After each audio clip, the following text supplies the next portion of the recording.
Good morning, good evening, or good night. I'm your host, Andrew McAnulty, and welcome to Arch-itecture, the poorly named podcast home to the history of the built environment in St. Louis, Missouri.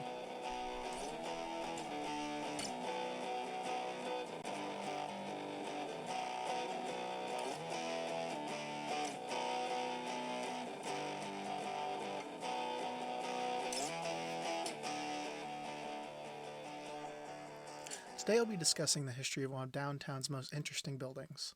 Built in 1914 and designed by architecture firm Moore & Russell and Crowell, the Railway Exchange Building is still the second largest building in downtown, taking up 2 city blocks. Built to house a famous bar department store, this 21-story structure flourished for years as the company's flagship store and offices.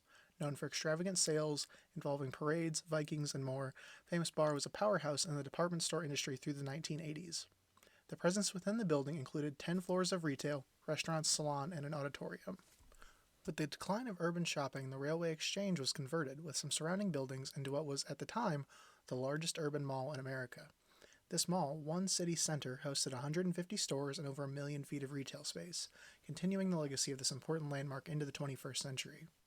With the recession of 2008, though, the mall closed, and soon after Macy's bought out Famous Bar's parent company, the May Department Store Company.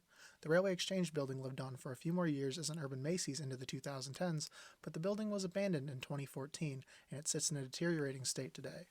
But that may not be the end of the story for this massive building.